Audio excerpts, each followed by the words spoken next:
exciting. We're going on to chapter 2, which is the first post-diluvian civilization. Now, what does that word mean, post-diluvian? It means after the flood. So the flood, we know basically that Noah landed on Mount Ararat. And so Noah's sons, which we studied in the last chapter, they traveled. Where did they travel? They traveled to the area that is just east of this area, and they settled in this area where Sumer was. And we're going to call this area be the cradle of civilization, where civilization started after the flood, and the Fertile Crescent area. The land was very fertile there. And come to find out, this area was probably, and I'm saying very, very probably, where the Garden of Eden was in this area, because in Genesis it mentions 4 rivers in this area, and 2 of the rivers are the Tigris and Euphrates, and that's where this Fertile Crescent is. And the other 2 rivers now probably were destroyed by the flood, or covered in those areas, but possibly they were probably chutes onto towards Africa, towards the Nile River, some people think. And then the ancient river that actually now they think it probably went to Israel, and probably centered in and around Jerusalem. So where could the Garden of Eden be? In Israel. Isn't that amazing? Because God said that Israel is the promised land, and in the end time, Jesus is going to come back into Jerusalem there and reign as King of Kings and Lord of Lords, bringing back that Garden of Eden into eternity. So, hey, it could be. Now, of course, others may say other things, but most historians believe the Garden of Eden, if they are Christian historians, is around this area.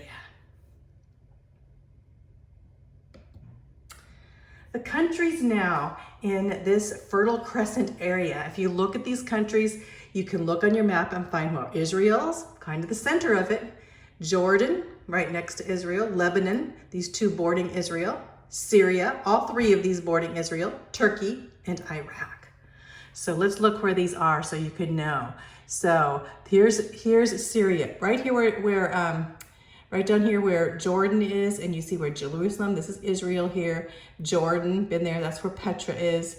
And then as you go up towards Damascus, we see where Syria is here, and Damascus, worn, torn. Aleppo is totally, this is all Syria, totally worn, torn today. And Lebanon, Beirut being really close to Israel. You see how Israel is surrounded by all these.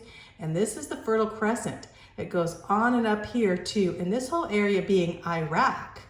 And Iraq now is very desert-like in certain areas, but at this time, this whole area was where it was very fertile, and that's where they settled.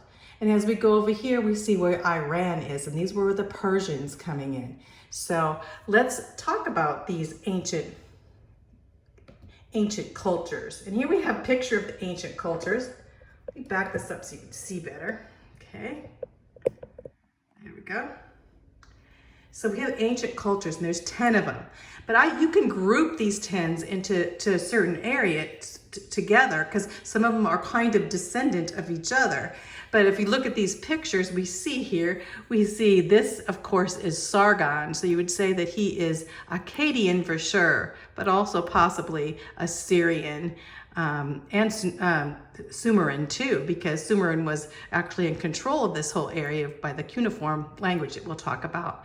When you see these lions here, you think of Babylon, and Babylon was considered that lion figure back then with Nebuchadnezzar. So Babylon. So here's Babylon being the other culture. As you go on here, we see this is Assyrian, possibly Sumerian too, and related to that, these are Phoenicians. Phoenicians, they were sailors, and kind of like a little sailor cap thing on their head, but they traveled from the seas. And you go down here and you see, this is a ruin here, and you see these figures on each side here. This was the land of the Hittites. And the Hittites actually were in this area during a certain period of time. And this here, you see this king-like figure and everything. This is in towards Iran. So this is very Persian. And at a time in the Bible, especially during the time of Daniel, there were two kings. Darius was a king during that time, and Cyrus was a king at that time. You see, there look like two kings here. This was the Medo and the Persians. So the Medo-Persians, see if you can see that better. Let's see. Well, you can see down here in the corner. I'll back up there so you can see the two kings right here. Medo-Persians. So if we go over here by these kings, I'm going to kind of zoom this in, you'll see Sumerian. When I say Sumerian, I think of Akkadian and I think of Assyrian, because Assyrian probably descendant of this area. Sumerian is like the whole area because of Sumer, and there was a city named Sumer. Akkadian, I think of Sargon, but I also think of Nimrod too. Nimrod being the sons of Ham in the Sumerian here, so possibly Sargon was Nimrod, though their book doesn't say that, but I've read that before. So 1, 2, 3 go together. Sumerian, Akkadian, Assyrian. I kind of think of those. The Assyrian in the Bible meaning basically that kingdom that was totally against God at that time. The Syrians actually captured Israel. And we know when you think of Assyrian, I think of like Nineveh, the worshiping other gods. They tortured people. They were really, really like terrorists, the Syrians. And so then the next group, I think of Babylonians. And when I think of Babylonians in the Bible, they say Chaldeans, because Chaldeans and Babylonians pretty much intermarried. Babylon, we think of, the Babylonians, you think of Nebuchadnezzar as major, Hammurabi. We'll study those. And we go down to Chaldeans, you see them in the Bible. So I always think of them as the same type of culture from the same place, although they were two going together. Just like I said, those three go together. And now the other two that go together, and I told you before, because they're kings united together, are the Media and the Persians. And we know that from the book of Daniel, because the kings of Cyrus and Darius, they were joined together in their kingdoms. So we have these two together. We have Chaldeans and Babylon's together, those two, that's 4 of them. And then we have 1, 2, 3 together, that makes 3 together, the Sumerian, Akkadian, Syrian, that means 3. And then we have Phoenicians, which were totally different. They were the seafaring guys.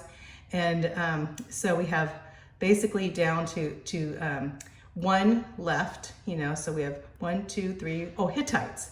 I told you the Hittites. Hittites were basically fighters against, they were conquerors, they were a little on the rough side, we can say. And so as we go through here, the one that we have left is Hebrew, and Hebrew were the Israelites, God's chosen people. So you can remember those pretty easily. So let's go on.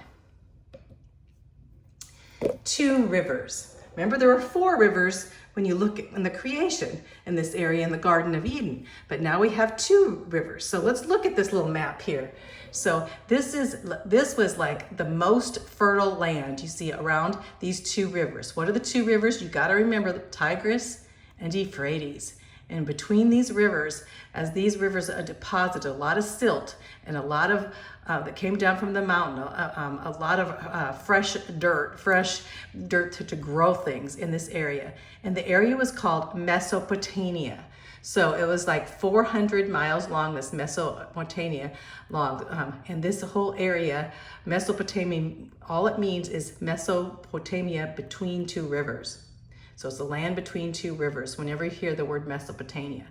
Now on this side we have the Persian Gulf, and this side we have the Mediterranean Sea, but you can see how it goes over here and even unites here with the Nile River, which means maybe the Nile was diverted up in this direction at one time to be one of those rivers, the lost rivers that we don't know. And of course in this whole area right about here is the promised land of Israel, so here we have. So this here, going down here, this land now Baghdad is Iraq. It's in Iraq to Persian Gulf. And right now it's not fertile, it's dry land. In fact, they only get 6 inches of rain a year, so it's changed drastically. And they run like 94 to 99 degrees in some of those areas. And now there's a lot of swamps and marshes. So here's a picture kind of down here the rivers in the area. That's see how barren the area is now with how dry. So the area between two rivers. The earliest settlements in this area in your book, and you can look, and it's a kind of a test question. Endu, Uruk, all those weird names. Those are some of the first Sumerian settlements before Babylon and before Assyria. We have these three cities. Where are they on here? Let's look. Down here in the corner we see, down towards the Persian Gulf. We have Eridu, and Uruk, and they used to call Eridu Indu. So here we have down at towards the Persian Gulf, the first settlings of Sumer, and that's what we're talking about. Later on, we're going to see these Babylonians and Chaldeans here. And then of course up here, we're going to see the Assyrians and the Akkadians up here, very terrorist-like. And of course, here's Nineveh. Nineveh, whenever you think of Nineveh, is like a capital of Assyria. So in the Bible, it talks about Nineveh when Jonah went in, they worshiped the fish god, and how they were arch enemies with Israel. And that's why Jonah didn't want to go there. So we have this Euphrates River, we have the Tigris River, over here is the Syrian desert, and over here on the sea you'll see where Israel is. Israel being actually close down in this area, because here's the Red Sea and the Mediterranean Sea, which borders Israel. And this is Africa, the Nile River. See how close those things are? So let's go on. Farming. So farming. The thing is, we would think, as for history, when you go back that far, you'd think, oh, were there cavemen? I'm sure that men lived in caves, but now we find those men in caves were not what we thought, hundreds and thousands of years ago. No. And they have never found really a caveman that was during the dinosaurs. But we look back here, and you know what? Way back, when we go way back, how many years? This is a long time ago, over 2,000, over 4,000, almost 2,000 to we're talking about 4,000 years ago. They were farming in this area, so it was pretty advanced. They had irrigations and canals, and they fortified. They had a fort here, and to protect things, and they usually put even a wall around some of the areas to protect. They built dams and dikes like we have today for water control and irrigation, so they could get and irrigate their crops. They invented the wheel and the plow, which are still used today. And they also had animal husbandry. What's animal husbandry? It's actually breeding and feeding and managing and marketing animals such as especially sheep and cattle and things like that. And they used a lot of the animals for transportation, horses especially, and oxen, and for food and clothing as we go, even having camels in this area. So ox was the most important animal in this of the Sumerians, the ox. The art of writing, that's what we're going to talk about. The art of writing was the greatest contribution to civilization. The art of writing is that basically the Sumerians, they developed the cuneiform writing, the first writing, and that's why we know so much about them. Because when they cracked the code of this writing, they found thousands and thousands of things to read and found a lot about information about. So we know a lot about the Sumerians. And a lot about the Babylonians and Akkadians, because the cuneiforms went down to them in the art of writing. So if you don't have a written language, that means basically those countries that didn't write things down, they couldn't communicate with each other. They couldn't communicate anybody outside of their tribe. It was really hard. We could go down, if we go down to Mexico and they speak Spanish and we don't know Spanish, it'd be hard to communicate, huh? And they had no permanent records of history because they didn't write anything down. But we have here from way back a lot of records. So the higher elements of culture could happen when there's writing. Things like literature, they could write stories. Philosophy, they could write down their philosophy and their religion and write about that. They could write about art and music. And of course, history could be written down. Cuneiform writing, that was the writing that they had. And you see, here's a picture. How in the world could they decipher this? But we did. And now we can read this. Well, cuneiform means wedge because it looks like they wrote with this little wedge, this triangular wedge thing. And as they wrote things down, sometimes it would be like that. They could say that it was kind of that wedge shape of writing into. They write it onto the clay, and then they dry the clay and put the clay in the fire in the kiln, or just let it dry in the sun, so they'd have these, and they now we can read them after thousands of years. And so they wrote first in pictograms. They look like pictures, and you can see some of these kind of look like pictures of things. They started writing in pictograms. It was kind of like hieroglyphics. So they started writing those pictograms. And the next thing they started is ideograms. And ideograms are symbols for pictures. So they have a symbol for this, like this means that, or this means that. Now, I haven't broken this code, but you can see each one of these means something. And those are the ideograms. And then they have phonograms. You know, phonics is a sound. So then they have pictures for certain sounds. Like maybe it's the G sound, G, or maybe it's the B sound, B. And so they put a phonogram, a sound, a symbol for a certain sound. So they start with pictograms onto ideograms onto phonograms. That's how they put together cuneiform writing. The cuneiform writing had 600 characters, more than we have in our alphabet, that's for sure. So there's 600 characters that we had to figure out how this language could mean 600 different things. Some of them pictograms, some of them ideograms, and some of them phonograms.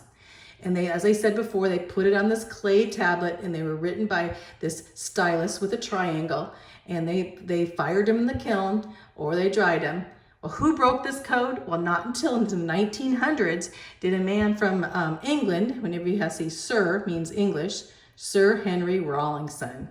Rawlinson, basically, if you want to know that, it's just like my friend Suzanne Rawlings. I always how I remember him. But anyway, Sir Henry Rawlinson broke the code. And then we could read all of these cuneiform writings, just like books. Isn't that amazing? So that's important. The writing of the Sumerian was called cuneiform. Test question. Cuneiform, what was the first writing that in the history of the world? Cuneiform writing of the Sumerians. Okay, let's stop there.